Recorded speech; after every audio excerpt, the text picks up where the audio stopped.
अस्सलाम वालेकुम नाज़रीन, मेरान टीवी न्यूज़ में आवां सायरा सुमरो एन बुलेटिन में मूसागत साथी दो मुबशर सोलंगी सबका मेरी का नज़र हेडलाइन ते इस्लामाबाद के दहशतगर्दी ट्रोड़ अदालत 9 मई ते रियासती इदारनि खिलाफ़ डिजिटल दहशतगर्दी वारे केस जो फ़ैसिलो ॿुधाए छॾियो।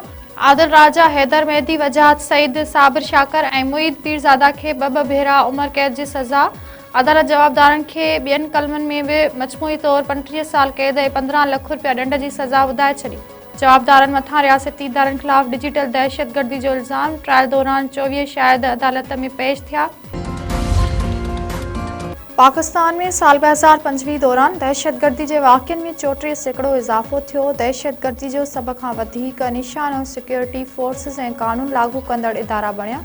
Pakistan institute of peace studies तरफ़ां पाकिस्तान सिक्योरिटी रिपोर्ट 2025 जारी।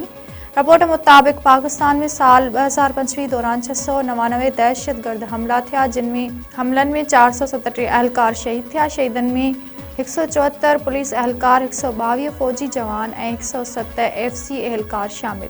दहशतगर्द हमलन में 354 आम शहरी भी मारिजी चुका। रिपोर्ट मुताबिक सिक्योरिटी फोर्सेस की कार्रवाई ऐं खुदकश हमलन में 243 दहशतगर्द भी मारिजी विया। ईरान में महांगाई खिलाफ जारी एहतजाज पुरतशद्दुद बणिजी वियो। हंगामा, सरकारी इमारतुनि खे भायूं, पुलिस फायरिंग में 6 शहरी मारिजी विया। केतिरा ई गिरफ़्तार। अमरीकी सदर पारां ईरान में सिधी रीति मुदाख़लत जी धमकी। डोनाल्ड ट्रंप चयो आहे त ईरान पुरअमन मुज़ाहिरीन खिलाफ़ कार्रवाई कई आहे त अमरीका बचा लाहे अॻिते ईंदो ऐं अमरीका उन हवाले सां हर तरह तयारु आहे।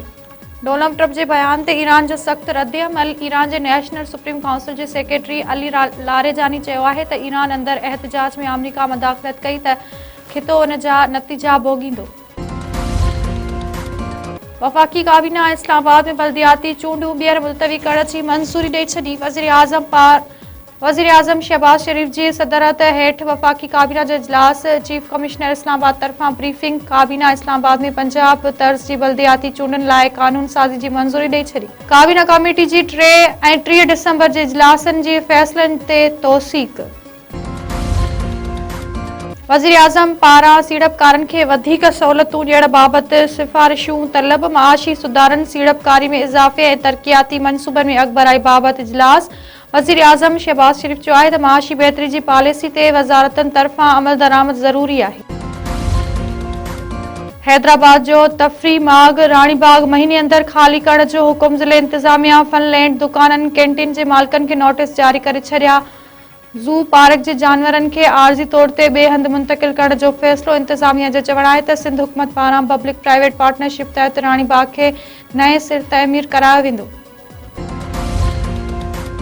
सिंध जे मुख़्तलिफ़ इलाइक़नि में धारदार रोड हादसनि सबबि 4 ॼणा फ़ौत, 5 ज़ख़्मी। मोरे भरिसां ट्रक जे टक्कर में मोटरसाइकिल सवार नौजवान फ़ौत। क़ौमी शाहराह ते हादसे सबबि मोटरसाइकिल सवार नौजवान मोहसिन अली सोलंगी मौक़े ते ई फ़ौत थी वियो। शेदातपुर भरिसां कार ऐं चिंची रिक्शा में आम्हूं साम्हूं टक्कर सबबि 60 वरियनि जो मोहम्मद अमीन नारायण फ़ौत थी वियो। रेती वेझो लोडर रिक्शा में लोही फासण सबबि नौजवान गुलाम अब्बास फ़ौत। लाश घर पहुचण ते कोराम। गढ़ी खैरो भरिसां मोटरसाइकिल स्लिप थियण जे नतीजे में नौजवान फ़ौत थी वियो। फ़ौती जी 17 वरियनि जे बाबू जहंगल तौर सुञाणप। मुरी शाख लॻ वैगन ऐं डाटसन में आम्हूं साम्हूं टक्कर। हादसे में 5 ॼणा ज़ख़्मी, नाज़ुक हालत में अस्पताल मुंतक़िल।